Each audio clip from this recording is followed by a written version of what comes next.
Okay, so a few things I wanted to talk about today. I don't know if I talked about it the other day because I don't rewatch my videos. If I do that too much, I won't do this. And I'm a very critical person of myself, as many of us are. And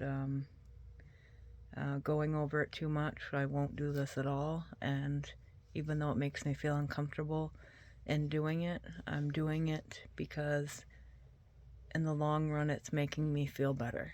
Um, And in my experience in life, the things that make us feel better are the things that help us get well.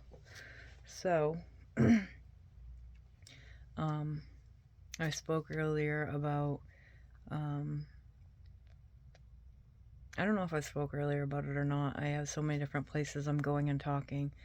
But the other day I went with my cousin Holly to my father's house in Milo, and I kind of shared some of my perceptions on good and evil in my life and how I'm writing about it and how good it makes me feel. And in telling her that, she said that I gave her goosebumps. And that's exactly what I'm looking to get from what I write. So, um, the other day I also hadn't prayed in a couple of days, and it's easy to get off my routine of praying, which is what got me to where I was at and to this every day. Um, so and praying, I said a quick little jumble in my head. I'm really good at rhyming, else why I used to call myself the notorious VAL. Very good at rhyming, and I rhymed something in my head really quick off the top of my head to do with God holding my hand throughout the day to help me get through it. And I hadn't read my book from my Aunt Dawn, Once a Day, Every Day for Women, yet. I hadn't read my page for the day, and I was running late just before group, so I guess this was yesterday. And I read what it had to say, and part of it was to have to do with holding my hand, which was just blew my mind. And again, another thing that points to that we all have a little bit of intuition in all of us, and whether we point and try to reach and nurture that intuition is whether it stays in our lives or leaves. So, um, I've also been writing, and something I wrote today that was, I don't know if it's something I've made up or not, but I thought it was pretty good.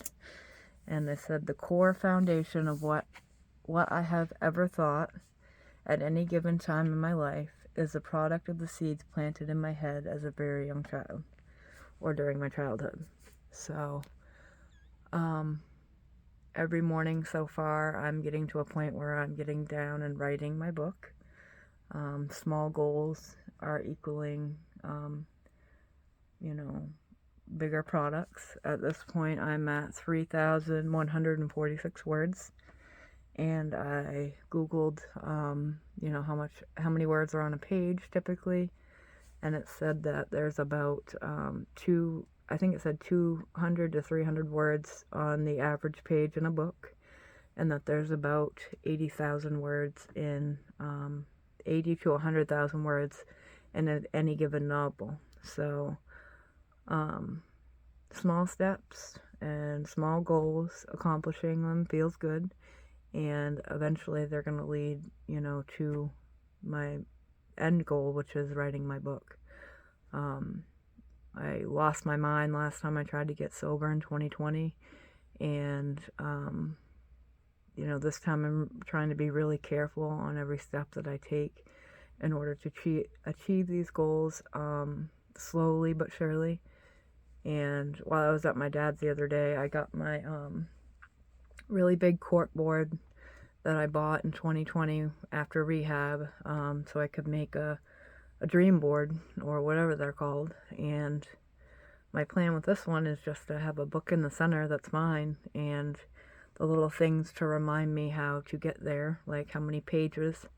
So at 3,000, I'm getting up close to 9-10 pages, and I haven't even really begun. So there's no doubt in my mind that this book will become fruition eventually.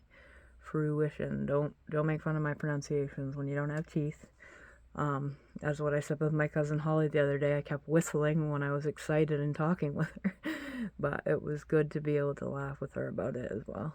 So slowly I'm finding who I was before, and every day I'm able to nurture this new person that I am today, but also nurture the person that I was before, knowing that the things I did were all I knew.